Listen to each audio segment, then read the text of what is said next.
And boom, just like that, it's Thursday night. And you know what that means? It's party time with us, the Video Bros. I'm Bobby Munson, and the man sitting to the left of my screen, it's the man with the angelic voice. He's Papa Smokes. Papa Smokes, happy Thursday. How you doing, brother? Ooh, I'm doing great, Munson. It's Thursday again, and I'm pleased to be here on Ring Respect Radio on OLE Podcast.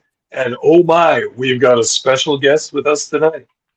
In fact, we do. Our special guest sitting beside us, he also likes to talk about indie wrestling just like we do, and he's enjoying a wonderful Thanksgiving there. Our friend from down south, it is Ed. How are you doing it tonight, Ed? Doing well. It's been a fun day. It's been, family and food, so obviously it's been a good one. But, I'm here to talk about some chaotic wrestling. Let's get chaotic a bit. Oh, we're going to get chaotic for sure. And yes, happy Thanksgiving to everybody who is enjoying Thanksgiving, all of our American friends. Thank you for joining us on this special day of yours. And hopefully you're enjoying some football too. There's a lot of great football out there. Look at who's joined us. Look who's joining us. It's Mel Ball. He's here already up the hop, joining us in the chat. Thank you for stopping by, Mel Ball. We appreciate you. And chaotic wrestling. Ed, you get us into this. Before you do, though, hello, Joe. Hello, Joe, and happy Thanksgiving. Yes, welcome to the show. Ed, why don't you get us started? Because this is your neck of the woods. Normally, we'd go over to Papa Smokes, get him to give a little lay of the land, but you're the special guest, and you know this area better than we do, so we want you to give us a little detail on this one. I feel like you guys are starting to learn chaotic about as well as I do. Chaotic wrestling, 25 plus years strong. They just had their 25-year anniversary in September.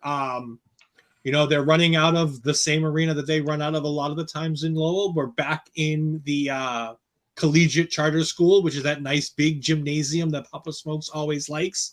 He loves those gymnasium type shows. But the thing I think that we need to talk about the most here, and it's something that Mortar brought up on his Twitter, is the staging for this show.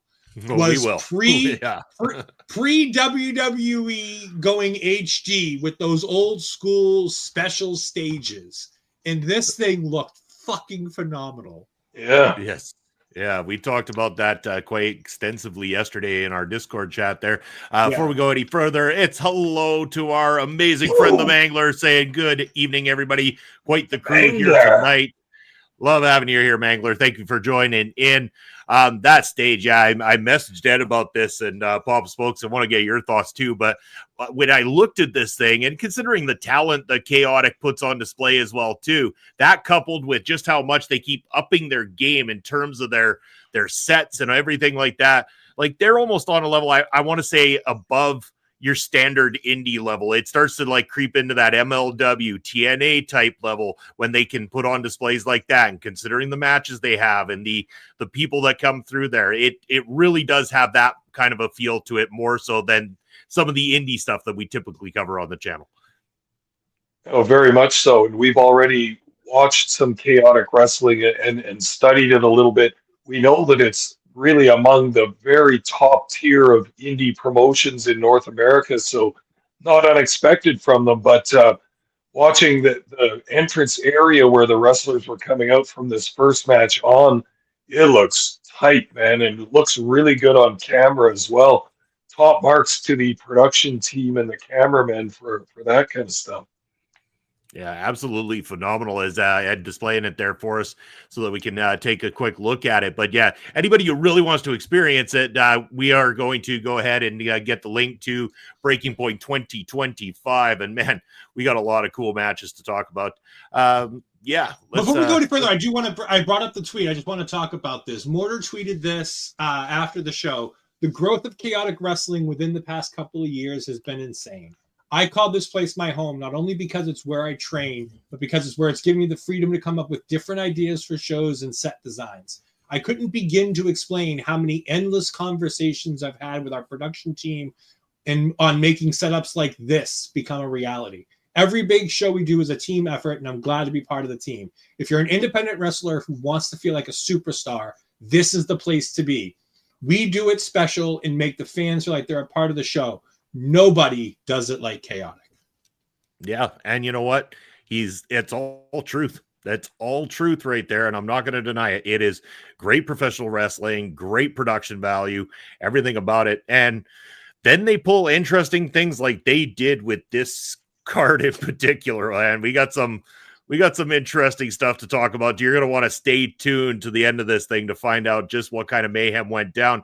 But we almost feel like we're going to be going in reverse to a degree here, guys. And normally we would be waiting to talk about the main event, which is usually a professional championship, heavyweight championship matchup. Not this time.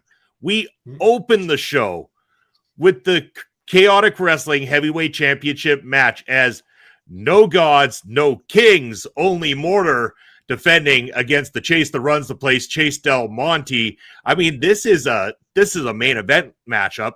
This is a top quality build matchup right here in title defense, and it opened the show. And without really, I didn't really look into what was on the card going into this thing, so I was kind of like, huh? Why? And I was kind of curious. But when you start watching the rest of it, you understand why that tag match at the end of the night was the one that highlights this particular event. So this is what kicks us off. Mortar and Chase Del Monte, and they had some fun in this. It was all fun and games at the hop. They were back and forth, kind of teasing each other, egging each other on. And then there was even the cameraman situation on the outside where Mortar went up and raises the cameraman's hand and gets everybody cheering for the camera guy. I thought was kind of an interesting, fun take. Again, this is a quality matchup. This was a great way to start off the card. Normally you don't start off a card with your main title match, but it made sense here. And these two guys really got the crowd excited for what was to come for the rest of the night. They kept that energy just like we like from an opening matchup. So yeah, I'm going to go over to you first, Papa Smokes, because I really want to know your opinion on the idea of this match opening the card. Well, it seems like such a wild idea to have the championship match first, but obviously they had a wild, not to use too much of a pun here, but a very chaotic main event planned. So it makes sense not to have the title match as the final match of the evening, but putting it on first, gutsy booking move, and I like the way they did it. This was a 20-plus minute match. The first 5 minutes, the guys wrestled. Love that. A standard, traditional beginning to a wrestling match. Holds, moves, reversals, back and forth between the two of them. And this kind of highlighted what the commentary had told us before the match, that Del Monte had been the trainer of Mortar, so these two guys have spent a lot of time in the ring together. That was evident from that first 5 minutes and the next 15 as well. Very, very fine match, and one that puts Mortar over as a very strong champion in this company and a very over babyface. And Ed, I love the tweet that you read there from Mortar too, because it shows he's a team player. He's even got the main strap in the company, but he's still thinking about production details and different small areas in which to just slightly improve the show bit by bit by bit. That shows a guy who's committed to the company, committed to the product, and really just raises the status of Mortar in my mind. Yeah, I mean, Mortar's the kind of guy that you initially can't not dislike. He's so good at everything he does, and he's so into all of the facets of being a professional wrestler. It's putting the ring together. It's showing love to everybody who does it. His pinned tweet is still a thank you tweet for being able to wrestle Ivar from WWE, and it's a 4-page, notes app kind of tweet, talking about how important that is to him as a young wrestler, looking up to a guy like that who he saw wrestle in this very promotion as its world champion when he was growing up. So to see that, and then to see what he's done since taking the title and being able to fight it against everybody, whether it be against a Richard Holiday, whether it be against, a Calvin Dumont, any of these people, he's in there, he's having matches. Dijak's not far on the horizon because they've been teasing that for a bit. But now that he comes out of this with the championship, beating the guy who runs the place, he now gets WWE ID talent Aaron Rourke, who is a chaotic wrestler, who's, creative pro talent who is very often here, but this match is fantastic. I love it mostly not because it gives the shine to Mortar, because it does, but it reminds everybody who's a newer fan not to forget that the guy who runs this promotion can still do it. That this guy, even though he doesn't wrestle anymore because he's essentially retired, should he need to, he can take off the tracksuit. He can stop making the booking decisions. He can stop running one of the best independent promotions in the country and go ahead and get in there and have a 20-minute match and just look fantastic doing it. Like, it doesn't look like he's taken a whole lot of time off. I talked about this on Tuesday when I talked about the match where he had with Mortar this week on our programming has had a hell of a week, because on Tuesday night, I reviewed a show from November 2nd from Fight Life Pro Wrestling where he got the opportunity to take on Gangrel. 36-year veteran, WWE superstar. Probably once Edge leaves and Christian Cage leaves AEW, the Brood is probably going in the Hall of Fame. Like, let's be honest. That's not far off at this point from being a Hall of Fame act. That guy's still wrestling at a high level, but Del Monte is even better. And again, more because this crowd knows him. Like, they're chanting Waterboy. He's getting in on the crowd. The crowd's getting in on him. He knows his job. His job isn't to win. His job isn't to have a 5-star wrestling match. His job is to go out there and make every single person in this crowd hate him. And he's not the only person on this show whose sole job in this on this card was to make sure everybody in that room hated him. We'll talk about the other individual in a bit, because as good as Chase did it, the other guy did it better. I'll be honest with you. I thought Chase did fantastic here, but when we get to that third match, oh boy, am I going to have a ball talking about that. And again, Mortar's just so good. Chase isn't the only semi-retired or non-regular competing wrestler that would compete on this card either tonight. Nope. So we got some more interesting stuff to talk about. So yes, Mortar getting the rub in that one. Our second match of the night, it's the Chaotic Wrestling Pan Optic Championship Scramble match. The champion, Calvin Dumont, is taking on Cash McGinnis, Von Vertigo, Queen Ariel, Mike Grocka, and Seabass Finn. What was that? Sorry. Gracia. It's Gracia. Gracia. Okay, Gracia. Sorry. And Astrid has joined the chat. Hello, Astrid. Thank you for joining us. I'll even do this while holding the kitty. So, yes, this matchup, these are notorious for the Panoptic Championship. It seems like these are usually the way these things go. And it's usually a perfect way to have a worm like Calvin Dumont be able to pick up a victory in these things. Albeit the way it happened this time was a little more peculiar than has happened in some of the previous times too. I'm not really too sure what went down at the end. Maybe I need a little bit more context on that finish from you, Ed, and we'll talk about that in a minute.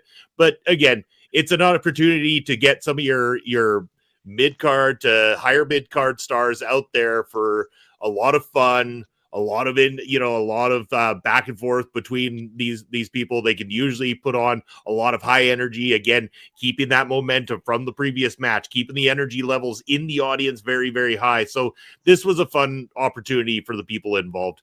But yes, Ed, I'm going to go to you first because I need a little bit more context on what went down with Calvin Dumont getting punched yet picking up a victory in this one. So before we get to the finish, because I do want to get to Tyree Taylor, because I love talking about Tyree Taylor, I want to talk about Von Vertigo. He's the guy who we've seen bits and pieces of. I believe he's a Canadian. Who's down here on, doing some work on the Northeast Indies. Very impressed with him. I like his whole vibe. I like his whole setup. Again, second time this week that I get to talk about Mike Gracia, because he's part of the Trauma Factory, who won the tag team titles in the show that I watched earlier. Auntie, happy Thanksgiving to Auntie. I really like the work that Mike did in this match too. He's a little bit less showed off in this match because it's a 6-way. But I like all the stuff that was here. But the ending was indeed a bit strange. So Tyree Taylor is a guy who's very often here. He comes in very often, but he was missing for a long period of time. And they were teasing something with him in the GGC for a while, but then they stopped doing that. And then he kind of disappeared. I don't know if he got hurt or not, because he's been disappeared from a lot of the New England indies. So maybe he was dealing with some kind of an injury. But ever since he's come back, it's been strange appearances where he's coming out of the crowd. At one point, he took the iconic Tyree Taylor big chain. It's like a wrought iron chain, like one of those big, thick silver chains that it's hard to explain, but he would wear it around his neck, and it's those big, heavy chains that you drop and it makes a real distinct sound. And he took that and he threw it in a garbage can next to the ringside area on one of the shows. And he's been making those odd appearances here, there, and everywhere. In this one, he comes through the crowd and he starts beating everybody up. He beats up Dumont. He beats up Dumont. He beats up a couple other people. But at the end, he's getting ready to do the power bomb to Dumont. And he stops himself and he just pushes him over. And he just so happens to land on top of somebody. 1, 2, 3. And still. Calvin Dumont. Still. Yeah, the worm still keeps his belt. Papa Smokes, I want to know what you thought of this particular Scramble matches. We also say hello to Basser, who's in the house. So thank you, Basser and Auntie Collins, for joining us here tonight on Ring Respect Radio. Appreciate you both. But Papa Smokes, your thoughts on the Pan Optic Championship matchup? Yeah, well, this was pretty fun. It was a typical Scramble kind of a match. There were some little alliances that were going to be made. Some of those alliances were broken. Of course, Ariel turned on Seabass in this match and a few other things. I also found the finish a little bit troublesome just because I didn't know some of the history involved with that. But for me, the most significant thing was I recognized this guy, Cash McGinnis, coming out. I was trying to think of where did we see him before? But of course, he was introduced on the Chaotic Countdown card as one of the 3 Academy training graduates that they were going to be featuring on their shows, along with Patrick Wheatman, who we'll also see on this card tonight, and Omar LaCasa. So I like this, getting the young guy in there in a Scramble match like this. Cash McGinnis coming out as a heel, as White Boy of the Year, as his was that bad? Very funny. And again, this guy is green as hell, but he needs some reps and he needs to get in there. So bring him in with a bunch of other talent. They can watch over him. They can babysit him a little bit, and he gets some of his ring time in front of a crowd, in front of a card that'll be going up on YouTube for everybody to watch. This is an invaluable experience for McGinnis, for a young guy. So I like seeing that they're going to start bringing those Academy graduates in and working them in these big matches. Yeah, that was another thing I enjoyed too as well. You know, I love seeing the youngsters come up, and one of them we're really going to talk heavily about here in a short little bit for sure. But Wheatman! Yes, Wheatman, yes. We will talk about him very soon. But yes, did like it. I like the Pan Optic Championship is perfect for these type of matchups. And again, way to carry it on, get the show really pumping. Next up, match number 3, another championship on the line. We got the Chaotic Wrestling New England Championship, and it's Pogo Milo Mirra taking on the champion Arcturus. And yeah, Milo Mirra couldn't be any more over with your fans right now, could he, Ed? I mean, he's got them eating out of the palm of his hand. They're loving the pogo stick gimmick. He's absolutely beloved, and Arcturus is absolutely hated in every sense of the word by the Chaotic Wrestling fans. He brings out the absolute hate from your fans at ringside, and he does it brilliantly. This is not, there's a lot of people who would watch this match and go, not my thing. This was my thing. This was great because Arcturus, by hook or by crook, took what he needed to do in order to hang on to his championship, and that's go get disqualified. Until they throw some gimmick at you where DQs can lose you the belt, you're the champion. It's your opponent's mission to beat you and win the championship. Your mission is to hold on to that belt, and Arcturus did just that while pissing everybody off in the process. Gonna go over to Papa Smokes first on this one. I want to get your thoughts. Yeah, well, first of all, I like Arcturus a little bit because I like his mask. He looks scary when he comes out with his mask, and that's for sure a little bit of the heat that he gets from the ringside fans. And Milo Mirra is, of course, the pogo stick guy. I'm sure he doesn't want to be known as that, but he features that heavily in his presentation. Came out to ring on the pogo stick. He's quite skilled on it, in fact.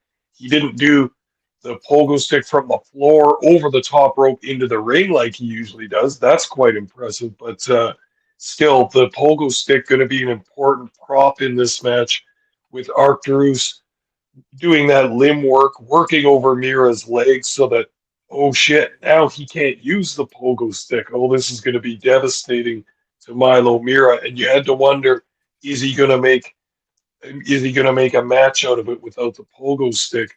That leg was just bothering him the whole time. And of course, we saw the finish, Arcturus putting on a rather clumsily applied figure four leg lock, but still getting it on nonetheless, and refusing to let go of the hold until referee had no choice but to disqualify him. But again, with that with the New England Championship, Arcturus having a stranglehold on that belt for the time being, and being a big guy in a faction, looks like it's going to take some work to unseat him. Yeah, it really is. Ed, I know you want to talk about this one, so we're going over to you. Let's find out what your thoughts were. I thought this was great. One of the small things that I can throw in here that's you'd only know at the live show is during the anniversary show where Mirra turned babyface. His match was the last match before intermission. When he came back out around after the match to come sign autographs, he got a huge cheer, and he goes, "This is the first time I've ever gotten to shake fans' hands here." Because he'd been a heel the entire 2+ years he's been working at Chaotic.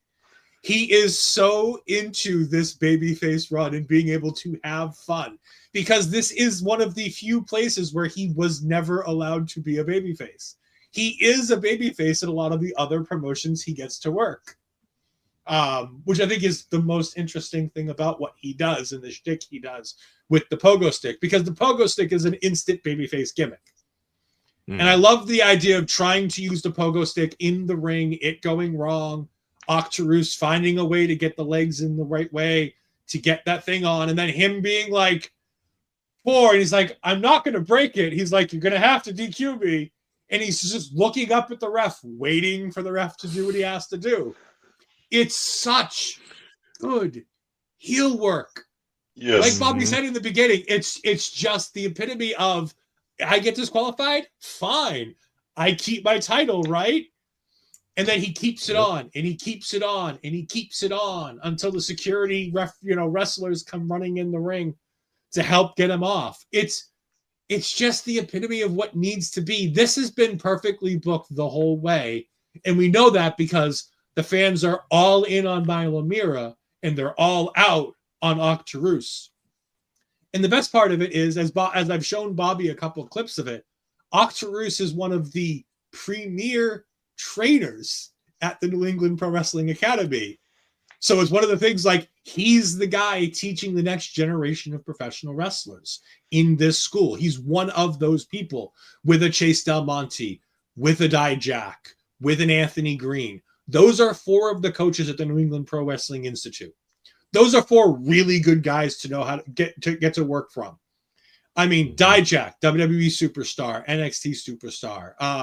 Anthony Green has spent time in AEW, has spent time in NXT, has spent time at the old ROH, has been to Japan almost every year that he's allowed to go to Japan. As we saw with Chase, we understand exactly what Chase brings to the table and everything he's done. And to now have the ability to have like an Arcturus here too. It's 4 incredibly different styles too.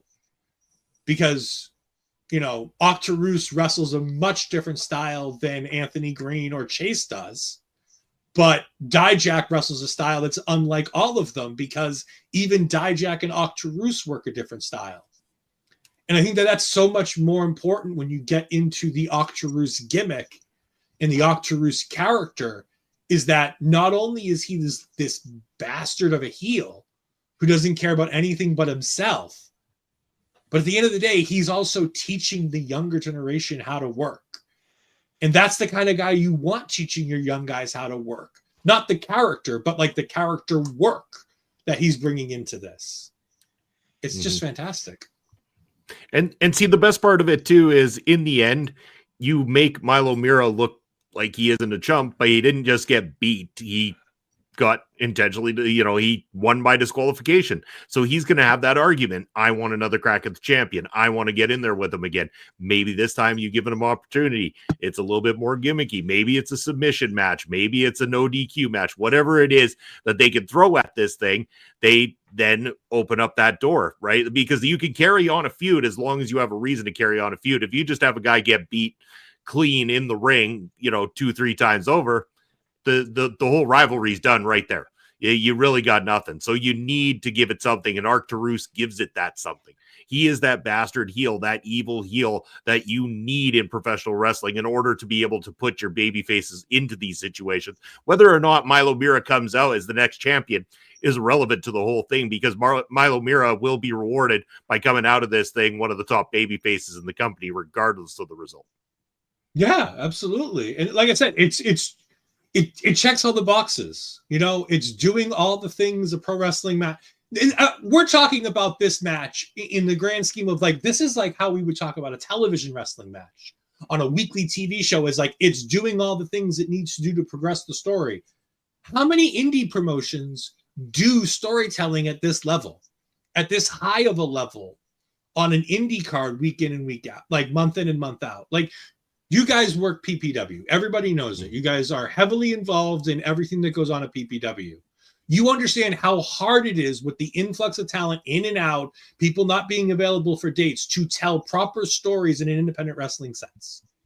Yep. To be able to do storytelling like this, in the ring, out of the ring, the whole nine, over months and months with the GGC, it's just something special and different. That it's again, to go back to Mortar, it's the reason why chaotic is something different. It's the reason why chaotic is something special. It's why nobody does it like chaotic. Yeah, 100% there, and that is why we enjoy watching it. And the fact that they can give us those storylines, it is difficult. You're right, Ed. Like, I mean, we have general ideas of, say, one or two things that are going to roll along with people we know are going to be usually readily available to our roster throughout the year. And that's what we kind of ride on. But plans have changed more than one time in PPW's history, like they do for every independent company, because people get hurt. People can't make it. People get booked somewhere else.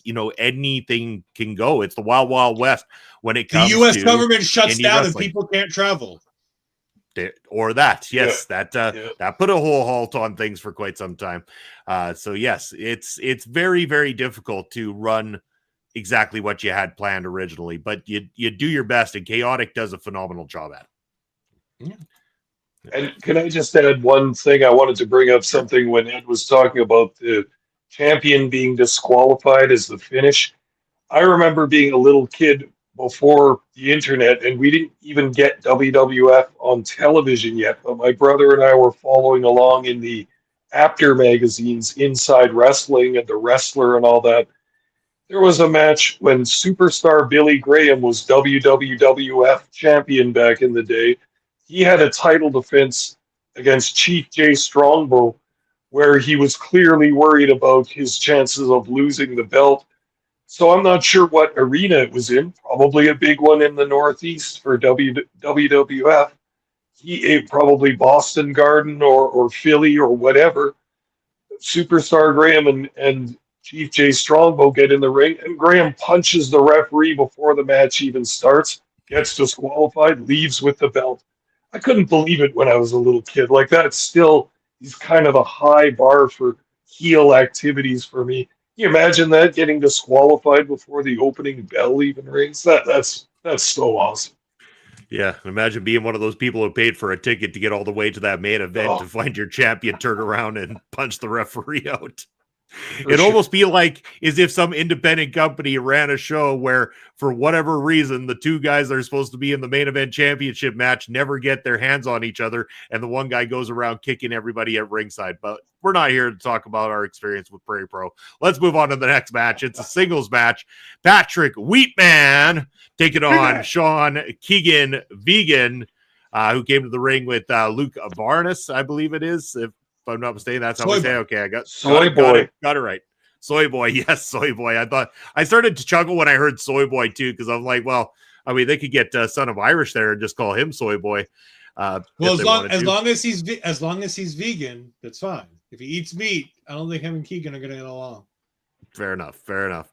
But yeah, they started talking about how much Wheatman. I'm never going to be able to say that correctly, but they started talking about his accomplishments since coming in, and the fact that he beat Richard Holiday, and the massive victories that he's had so far. And this kid is so full of energy; it's hard not to like him. I mean, he comes out and immediately there is a charisma about him for such a young competitor at this age already to get in there and instantly click with the audience, and he wrestles good. He for his level that he's at currently, he wrestles quite well. I'm very impressed with what he's doing so far. And this is not taken away from Sean Keegan Vegan. Sean Keegan Vegan is a great professional inside that ring. And this being one of the only, if not the only singles, was it the only singles match that we had on this entire card? No, sorry. It's one of two. One of two. This was, I mean, for me in ways that singles matches, you mean, right? Yes, sorry. Okay. Yeah, because Milo, Mirra, and Arcturus, and then the next match is singles as well, too. But honestly, this was a standout for me. I thought this was great between these two competitors. I thought another great way to put your younger talent over. Getting a massive win over Sean Keegan Vegan. They're pushing this kid to the damn moon right now. They really, truly are. I'm curious to see where this push leads him in the not too distant future. So first, we're going to go Papa Smokes. Your thoughts on Wheatman and the Keegan Vegan? Yeah, I thought this was quite a good match. Both guys really good at their in-ring. Both have a nice presentation and everything. But once again, the thing I like best about this is featuring Wheatman in the upper middle area of the card, giving the kid a push.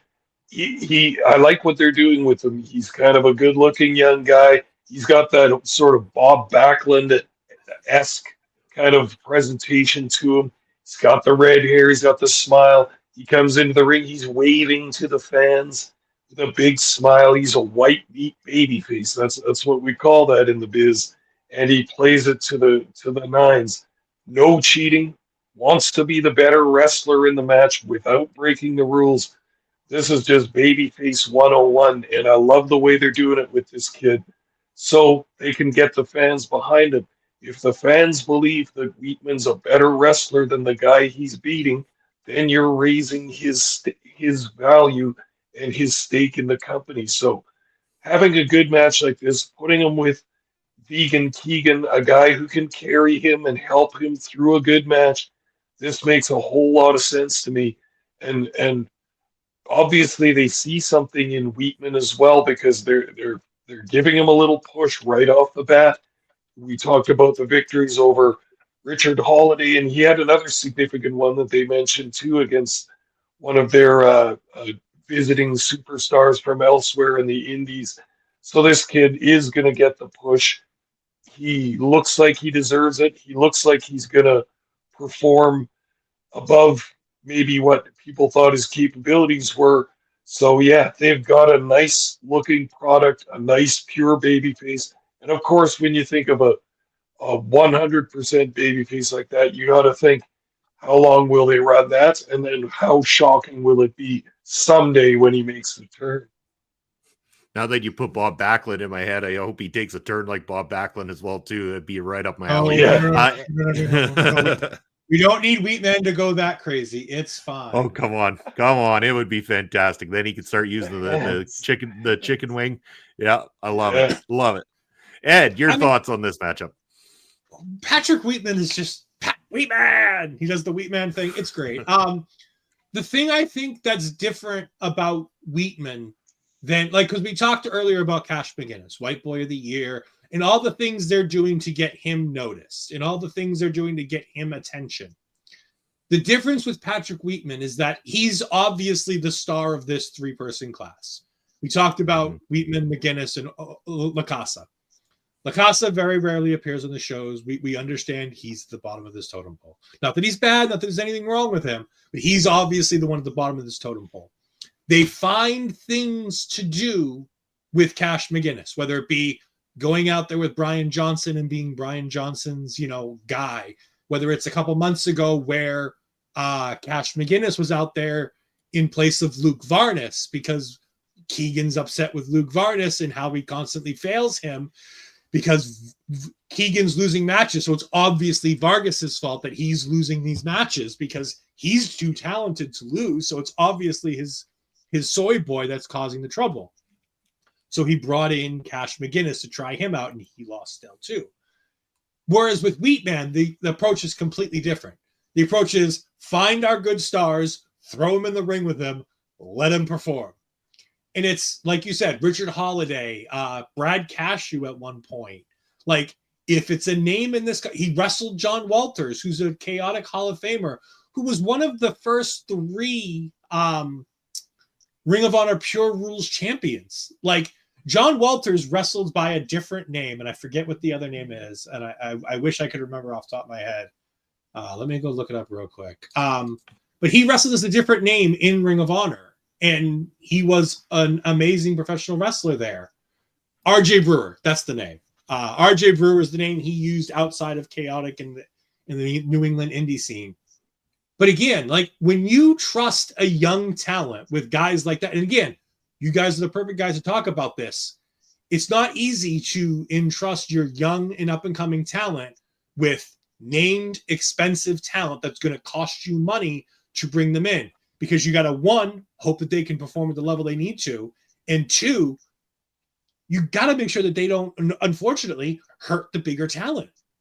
Like, bringing in Richard Holiday is a big money deal. You know that Richard Holiday is going to demand good indie money. And he should. I have no and again, that's not a bad thing. He's earned the right to demand the money. His signature move is valuable. But when you have a guy like Richard Holiday on your card, you don't want to risk hurting a Richard Holiday. Oh. So you make sure that he works with guys who aren't going to hurt him. And working with a young talent, it's an unknown. You only know so much about a Patrick Wheatman. But like Bobby said, he continues to surprise. He continues to perform. And even this winning streak, these wins that he's getting, because it's not a streak, because he's lost a few matches in between. He's having this great performance against these things, and he's getting out of these matches with the skin of his teeth. Again, Seabass Finn hits his finish to help Patrick Wheatman win, while Wheatman's down, so he doesn't know that Seabass helped him win. And that's the greatness of this kid, is he's just getting these great matches, and sometimes he comes out on top because the storytelling that they're doing around the match compels that to be the case. But at the end of the day, he's getting over. The crowd loves him. He's getting wins. He's moving up the rankings. He faced Calvin Dumont a few months ago for the Pan Optic Championship and lost. But again, that's a safe loss because you're losing to a champion. So you can have your young star lose to a young star champion, continue the story. I wouldn't be surprised if this guy so shockingly pins a champion at some point and wins a title by sheer coincidence. And watch it be Arcturus. I was thinking it could be more, like, as silly as it sounds. What if it's Mortar? What if one night he finds himself somehow in a multi-person championship match and pins Mortar to become the chaotic champion? Like, because that's the thing I think you can do with him. Even if it is multi-person, he has to pin the champ in that situation to make it more credible for him to take the belt in that situation. Yeah. Because you can take the belt off him at the next show. Like, this doesn't have to be a story where he's a long reigning champion. He can fall into a pile of shit and win the championship and just have that shock moment of, oh my God, this kid just became the world champion. What is in store now? And then because if you want to do a Mortar heel turn, and again, I talked about this on the show on Tuesday, and again, I know I'm promoting the show on Tuesday, but I really had fun with that show. Seeing Mortar work heel, even a little bit, was such a fun and interesting vibe for me, because you knew there's no way you can be more babyface than Gangrel. There's just no chance.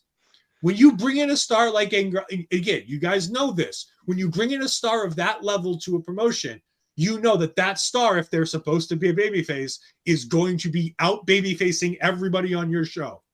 Mm-hmm. Yeah, and so it's just the fun idea of him falling into shit and somehow beating Mortar and winning that championship. And again, I would hope he would lose it the next night, or you go on a string of him winning these, just unthinkably winning these matches, just pure dumb luck. Because again, that's the story you can tell with a young superstar who can afford a big loss, because he's not supposed to be in the position he's in. He accidentally got into the position he's in. And I think that's something you can do. It's the reason why the Jinder thing didn't work, is because they tried to make Jinder feel like a big deal, even though they should have made him feel like a guy who accidentally found himself with the world championship. Well, I could see how it could work, but we'll find out. Eventually, it's going to happen, definitely. Next matchup, we've got Julian Starr taking on Brad Cashew and Peanut Man. Yeah, Peanut Man. You guys really like the names that evolve around food. I always get hungry watching chaotic wrestling shows. Is just this a thing down there? They name themselves after different foods so the people in the audience get hungry and head towards the concession to buy more food at these things, because there's a lot of references to food throughout these nights. But this was another solid one-on-one encounter. Brad Cashew, another guy who makes fans not like him whatsoever, but not because he's not talented inside that ring, because he is a swarmy jerk of a heel that they just don't want to get behind, and they pretty much want anybody to punch this little loser in the face and get this over with. But add a little background on this. What did you think of this match and these two guys? I love this. Julian Starr is, again, as they said, he is a Triple Crown champion in this promotion. He's every title that was available to him during his career, he won. I watched a couple months ago, a Pandemonium match where, he was in there with the best of the best, in there with Makazi, in there with Chase, all kinds of fantastic people. But I haven't seen a lot of Julian Starr as an in-ring competitor. I know Julian Starr as the commentator. I know Julian Starr as the former star of Chaotic, and seeing clips and bits.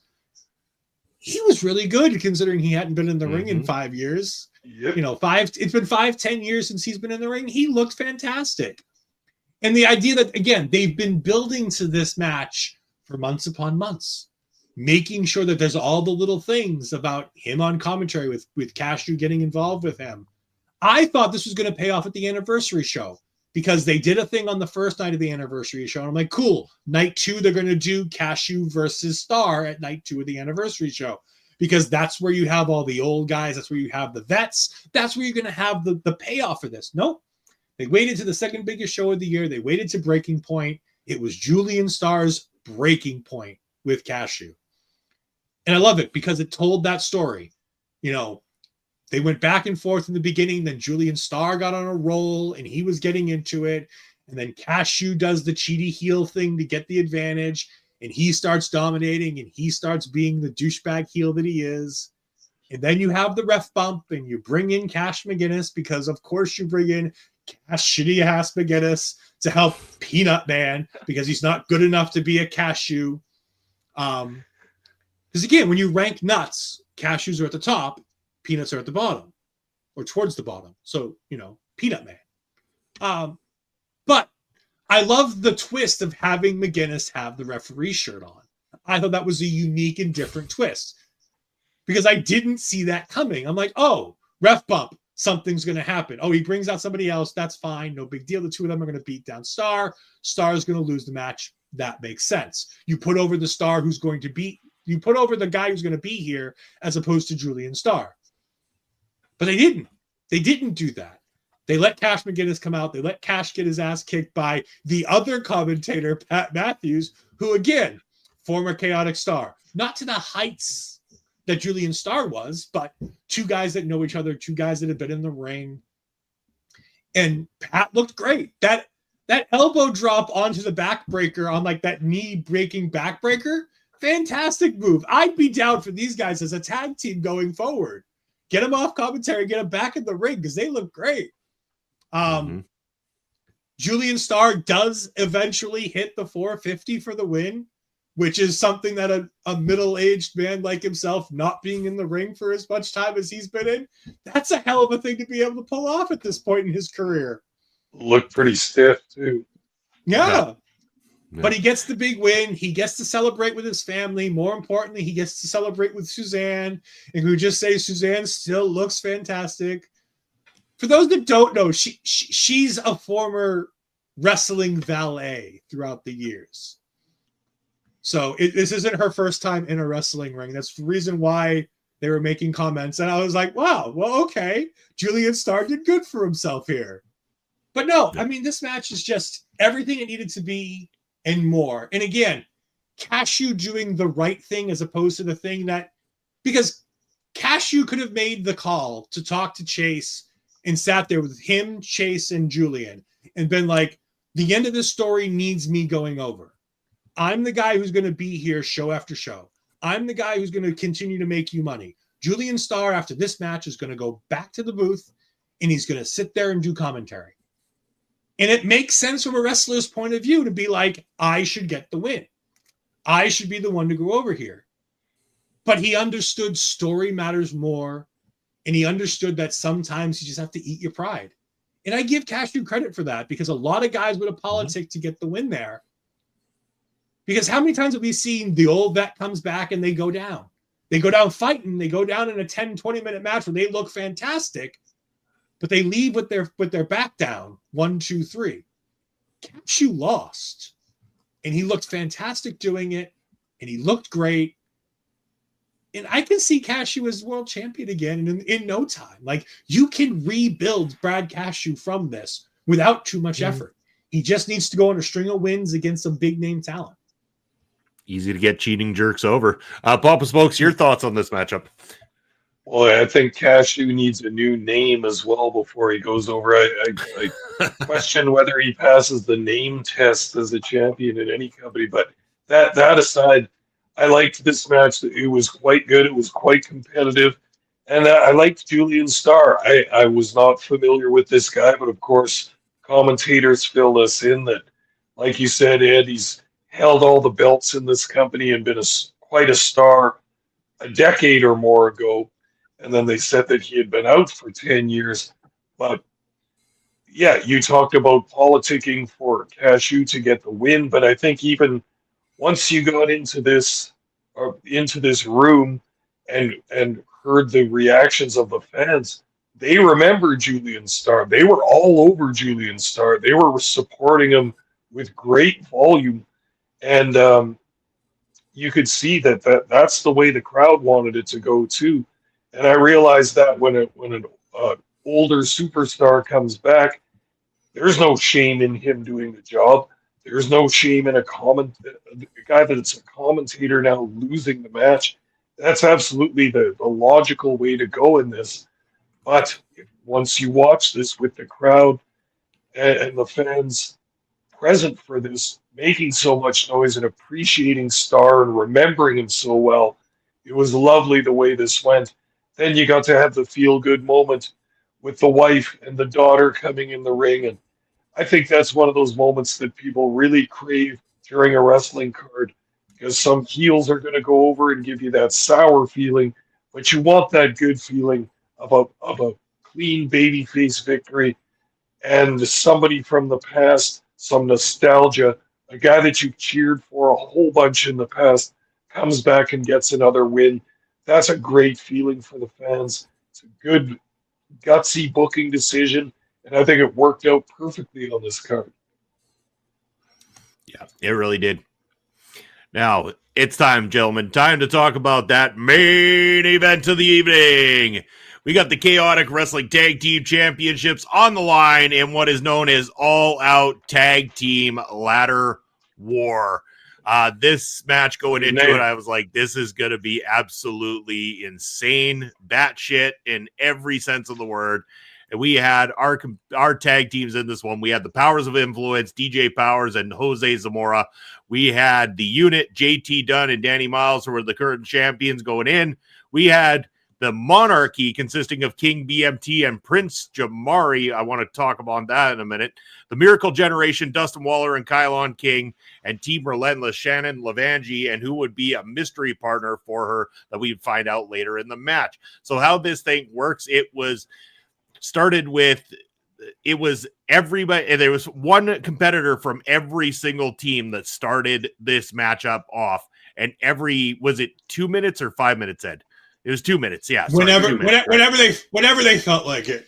It's indie time. It's indie time. That's how it works. But every so often, a countdown would come on the screen, and somebody would come out, and you couldn't officially grab the tag team titles from suspended above the ring there with the ladder until your tag team partner had entered this matchup. So advantage in the favor whoever comes in first. I go into this thing thinking, like, these aren't usually my cup of tea, these hardcore matchups, multi-person matchups. I had a hell of a time watching this because, oh my God, so much talent on display, so much times where I was cringing and just hoping that people were going to survive this insanity. BMT took some sick-ass bumps throughout this thing, and yet for every sick-ass bump that man took, it still wasn't as deadly as that bump that Danny Miles and Shannon Lavangi took coming off that ladder through that setup door that has no stopping them. There's no stopping that momentum. Straight to the concrete, and it had thumbtacks on it. That might have been one of the sickest bumps I have seen in quite some time. Absolutely insane. I thought they both died on that occasion. I want to mention, too. Confirm. They are alive and well. Okay, Thank you. Glad to know. And I want to talk to Bob Smokes about this as well, too. But the Monarchy as baby faces. This is the first time you and I have had the chance to talk about the Monarchy as baby faces, Papa Smokes. But quite interesting to have them there as baby faces now with Prince Jamari, who, again, is another person who was introduced recently to the Chaotic Wrestling roster. It was his brother or his tag partner that got injured. And instead of, him getting pushed to the side, they found a way to insert him into this storyline where he has now become the Prince of the Monarchy, and now they're baby faces. This is nuts. So not only do I want to find out what you thought about that, Pop Smokes, but your thoughts on the match as well, too. Well, I mean, the Monarchy had such heat as heels, like insane heat for this company, that I still feel like the fans aren't quite ready for them to cheer for them. You know what I mean? Like they spent so long hating them that sometimes a babyface turn will be immediate, but I don't think this one's going to be immediate because they hated the Monarchy for so goddamn long. But this match was really, really crazy. I was glad to see Shannon Lavangi back. Like her a whole bunch. She can wrestle in a match with the guys. Absolutely no problem. Has all the confidence in the world. She did one of the spots early on in this match. She did a Meteora off the ladder onto somebody who was sitting on a chair. I mean, I don't even want to describe the spot further. We'll get kicked off YouTube, but it had an awkwardness to it, but it still worked out very well. But glad everybody's okay after that one. But man, there were some insane bumps in this. You talked about Lavangi's other bump that she took going through that thumbtack covered door, but I mean, there was a Spanish fly that went through a door. There was somebody accidentally splashed a ladder up. DJ Powers. Mm-hmm. There was a power bomb through a ladder. There was also a Canadian destroyer that went through a ladder. But the one that really got me was a package pile driver through a ladder that was like kind of propped up between the turnbuckles and the ladder in the middle. That Jamari spot still makes me want to puke. God, oh my God. That one had me cringing and wincing to myself when I watched that. It looked absolutely destructive. Can't believe everybody's okay after that. Boy, did that one look legit and looked so stiff. You could kind of hear the crowd just get silent after that one because it was just absolutely devastating. You got this one clipped up, Ed? I was going to say, just one, we're going to do stop motion here because I don't want to get us kicked off, but Chaotic is fantastic. We love them. Yeah. This is a spot that goes back years where Danny Miles put, the skewers into her face. So Danny tries to do it. She climbs the ladder and she has them too. And neither one end up taking the skewers. And we'll kind of just fast forward a couple seconds. I thought that was an interesting thing too. And like she ran straight up there and she's just got them tucked inside of her pants there and it takes them back out. And it was like, wow. I was like, okay, she's going to get him instead. And then for them not to get used. For them not to get used is just wild. Yeah, and then we have this. And that's what I'm going to play.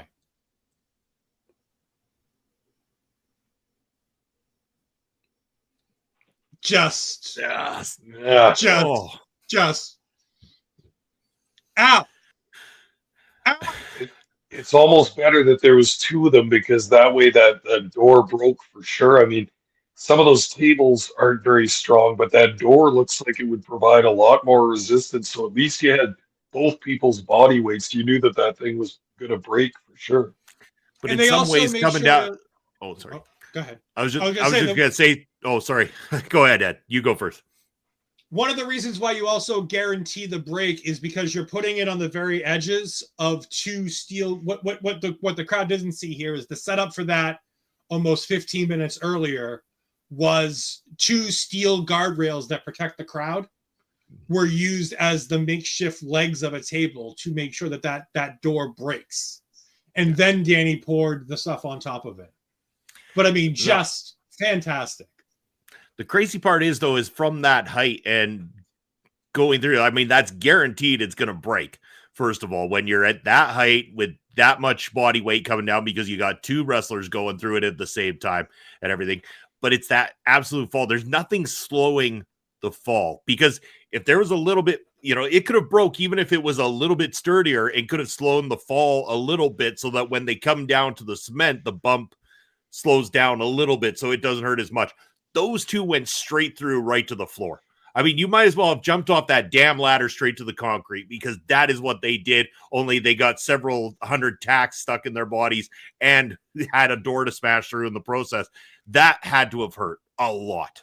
So. And they took some of the velocity off, too, by putting their feet on the ropes as the ladder's going down to give themselves that base to make sure they can get into the right position, which, again, seems silly when you're talking about getting your body in the right position.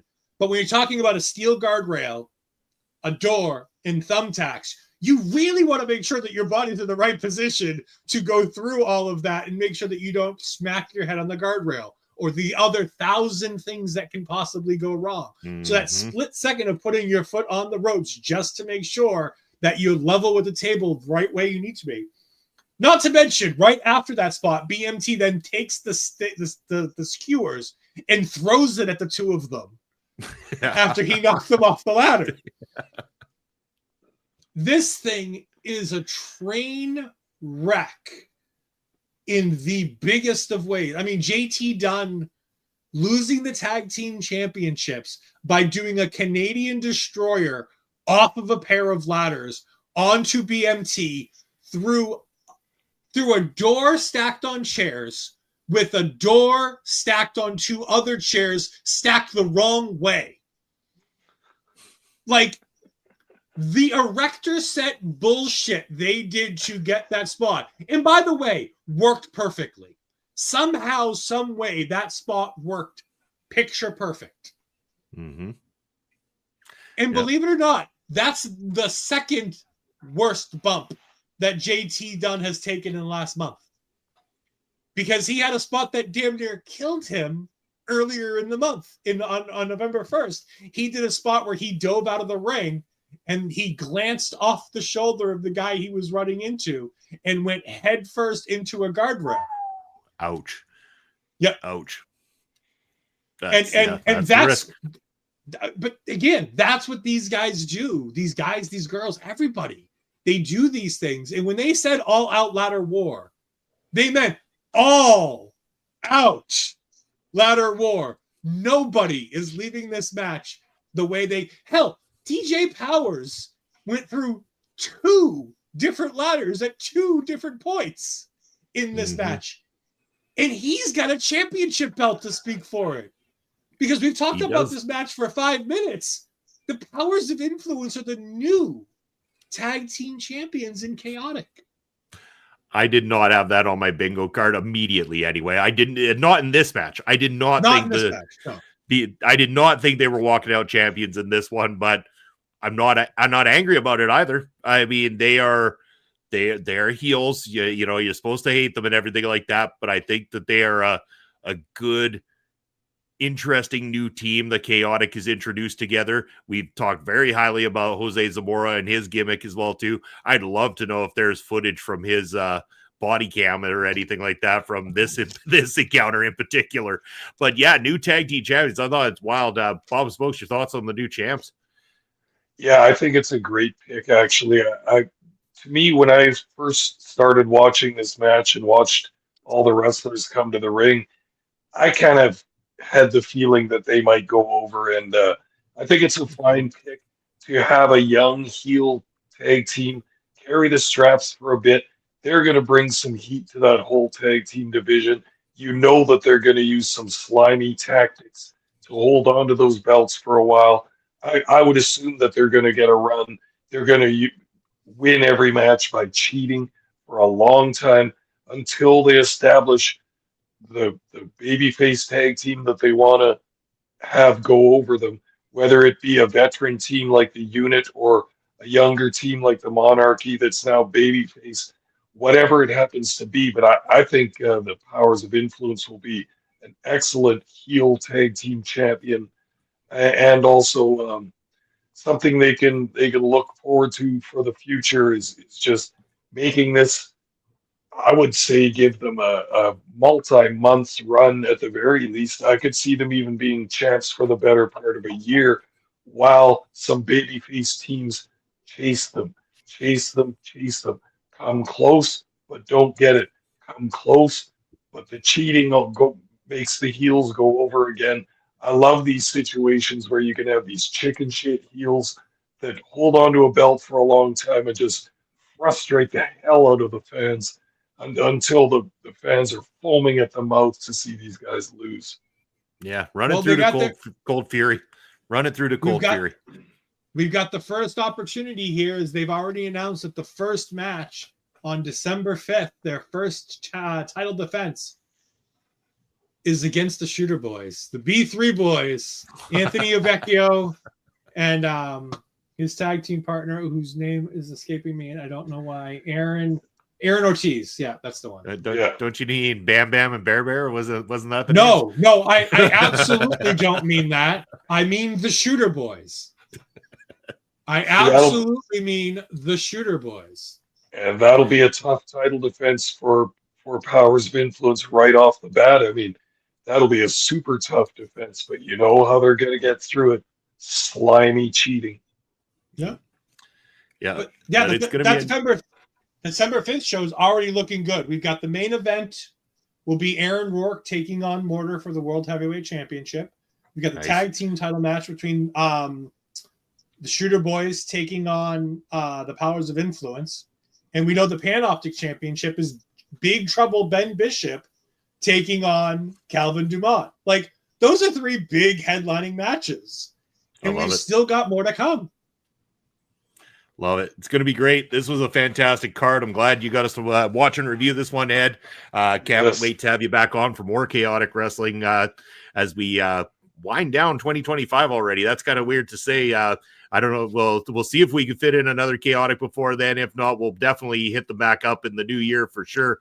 But yes, I got to say, great card. Final thoughts from both you, starting with Papa Spokes.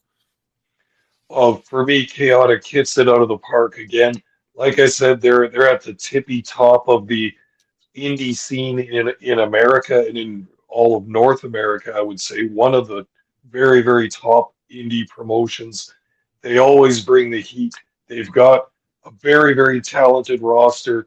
They have tons of choices they can make for each card. So a lot of these cards that we see are really all of them that we've watched free on YouTube have been sort of pay-per-view quality cards, so to speak, for an indie company like that. So Chaotic continues with strong booking. You could say strong scouting as well, because those academy graduates are looking good right out of the gate, and the future's bright for Chaotic Wrestling. They've got that close tie with some of the big companies there too. They're sharing talent, or bringing talent up that will go up into the big leagues, and the future just constantly looks bright for Chaotic Wrestling. You bet. Yeah. And just hello to Stuart to join us here. Stuart, yeah, go check him out. He does some great content creation as well, too. Been lurking and listening and saying a great show. Thank you. Thank you for joining and listening. We appreciate you, my friend. But yeah, Ed, final thoughts on this Chaotic show. I mean, it's just another great show from the Chaotic banner. You know, it is like, I hate to say it is what it is, but like, that's just what it is. Like Mortar put it best. Nobody does it like Chaotic. It's hard to do things at this high of a level with the budgets that you have from an indie show, where again, you guys have seen indie show pricings where people are bringing in big name talent from around the world to try to get a big payday for a show. And they're charging 40, 50, 60 bucks a seat. You got to remember, these shows are selling out because these seats are, 10, 15, 25, big shows are $30, $35. But they don't go over 40 bucks for these things.